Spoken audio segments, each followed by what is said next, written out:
Right, welcome to the channel, ladies and gentlemen. Just got to do a massive spoiler warning for Black Widow. It would appear that a lot, if not the entire plot of the film, has leaked online. Obviously, it might be completely BS. However, leaks recently have been 100% true. So I would err on the side of caution. If you don't want to be spoiled, just click off the video. And for those that are immediately quick to jump to discredit this as anything but legitimate, I would just be calm down. It may be true, it may not be, but the history and the track record recently has actually been very, very good for leaks. So we have confirmed, again, full spoilers ahead, we have confirmed Robert Downey Jr.'s part. We've got the post-credit scene, Taskmaster, and basically the entire film. Now, this is from a user over on 4chan. They posted their thoughts, and they said that actually it's a pleasant surprise. So they overall enjoyed the movie. They compared it primarily to a Mission Impossible style film, a Mission Impossible sequel, but with Black Widow replacing Ethan Hunt. And they said, and I quote, "It works better than you'd expect." Now, they say that essentially Black Widow has the same plot beats as a Mission Impossible film. Black Widow is excommunicated. She is hunted by the government, which makes sense because it is set between certain pivotal moments in the MCU. And Black Widow needs to get a thing so life can go back to normal. And apparently there's a grander conspiracy to save the world and give the thing to your sister, deal with the consequences, peace out. That is all quotation marks. So in terms of how the film opens, it opens with Robert Downey Jr. Okay, so Robert Downey Jr. is said to cameo, is in the intro to the film. It's right at the beginning, and he tells Scarlett Johansson that the government is going to come after her harder than the other Avengers because of her history, and this helps her get a head start, which makes sense because who is Scarlett Johansson in this film? Of course, Black Widow. A massive history of murder, death and destruction, an assassin, very, very skilled, highly, highly trained. So yeah, after breaking the Sokovia Accords, they would be going after her first to get her under lock and key. Now, the big reveal of who Taskmaster is. Now, the 4chan user does say that whoever Taskmaster was and all the action around that character, it was dope. Now, Taskmaster itself is actually Black Widow's ex, played by O.T. Fag Benley. I've butchered that name, okay? Dislike the video, I'm aware. Who is from The Handmaid's Tale. And in the IMDb list, he is playing Mason in Black Widow. But apparently, this is Black Widow's ex. And that is, again, Taskmaster. Now, we don't know if it's out and out confirmed in the film, if that is stated to be Taskmaster or not. But the real twist of the film is actually said to involve Rachel Weisz's character, Melina Vostokov. They're bad. And Taskmaster and Florence Poe's Yelena Belova are really working together for William Hurt's Thaddeus Ross. So, it's not that great, I guess. I mean, you've got Taskmaster, and then you have Rachel Weisz, Florence Poe, Taskmaster, Yelena Belova, all working together as part of a strike team, I guess. So it's kind of like a double-crossing situation, which, without seeing it, I don't know. I don't know whether it will come out as bad or not, but to me, having multiple villains of the film, okay, it's fine, I guess. I would prefer it not, but that's fine. It does sound a little bit OTT, and it would be good to have one focus on the film, especially a character like Taskmaster. So just to explain my thoughts there a little bit more, because of course people will be, jumping at that going, oh, you just hate the film. No, I just think if you're going to introduce Taskmaster, have him be the focus. Now, the Red Guardian in the film is said to be is said to be the worst part of the film, as per the 4chan user. They said that David Harbour as Red Guardian, or Alexei Shostakov, is super cheesy, and he is just making quip after quip after quip.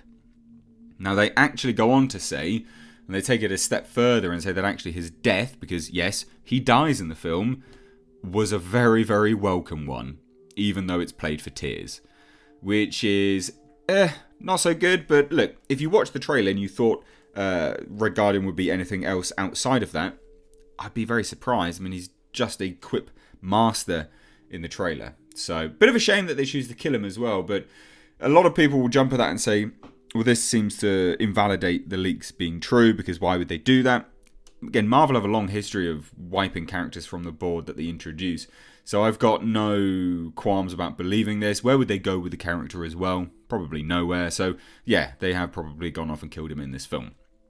Now, the end of Black Widow is actually said to involve a very, very big CGI scene. Like all MCU movies, in fact, there is a helicopter crash F-fest. But the 4chan user does say that the hand-to-hand fights are all kick-ass. So it does sound really, really good in that regard. There are some other cameos, like Hawkeye is in there, Nick Fury is in there. We've got Walton Goggins' character, who was in Ant-Man and the Wasp. He's in there, and some of them work better than others. The Stark scene felt like Leia in Rise of Skywalker, though, so not so good. But interesting. Now on to the post-credit scene. So again, let's get to the post-credit scene. Spoilers if you don't want the post-credit scene. What is potentially the post-credit scene? Anyway, the 4chan user claims that there are 2 Black Widow post-credit scene. One is Florence Poe and Taskmaster giving William Hurt the flash drive thing that Black Widow has been trying to chase. And he then tells them that they are just getting started. Ooh, spooky. I guess that kind of makes sense, that, you know, they're looking to continue and move forward and use these people, especially if they've proven to be good and useful in hunting down Black Widow for breaking the Sokovia Accords. Now, the last post-credit scene, this is the final one, features Hawkeye in the present, so not the past, and we know this because of all of his arm tattoos and obviously his really, really lame hairstyle. He is supposedly at Natasha's grave with his kids. Now, there is a big complaint from fans about Avengers Endgame, is that there was no funeral scene for Black Widow. So it sounds like they're trying to retroactively push that in to this film, which makes sense. I can see that they would be doing this. It makes sense. Why not?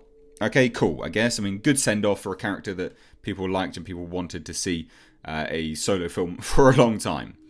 Now, the 4chan user goes on to say, don't worry, this is not an outright ultra-feminist, douchebag-filled film like Captain Marvel. So, they say, don't worry that, there's no scenes where, like Captain Marvel in that film anyway, where she steals dudes' bikes, or when I'm Just a Girl starts playing. There's nothing like that. It's just implied that Black Widow kicks ass, and we see her kicking ass, and we know that she's a strong female because of that. Now, the 4chan user goes on to say, I just feel like there could have been some implied scenes with all the Black Widows turning on Rachel Weisz at the end, if you want to read into shit. They say, anyway, didn't hate it, 6.5 out of 10. Okay, so look, there you go. It sounds good for the most part, I guess. Lots of action, grounded in reality, which you need to do for these characters because they don't have superpowers. The Robert Downey Jr. scene sounds good. Bit of a shame that it comes off apparently like Leia in the Rise of Skywalker. Not overly sure why. Maybe they CGI him a little bit, which they could do. I don't see why they wouldn't. He is playing a younger character after all. The main thing which concerns me is, of course, Red Guardian. I got that vibe from the trailer that he was just going to be the joke of the film. Seems to be that they've confirmed that, and a lot of this has come out in previous leaks before, which, yes, could be the fact that the leaker, the supposed leaker, has just gone back through the leaks and put it into some style of story, and that gives him some weight behind these made-up leaks. But they might be real, and like I say, a lot of leaks recently have been true. They have been legitimate, so I've got no qualms about reporting on this just on the offshoot that it is legit. So what did you guys think of all of this? Let me know down below in the comment section. I've done a narration video today for those that care. It is Hellraiser Below and Beyond. Please do go check it out. I have linked it up above the video. Anyway, guys, thank you so much for watching. If you enjoyed this video, give it a like and a share. It really does help me out. As always, though, I have been Mr. H. Take care.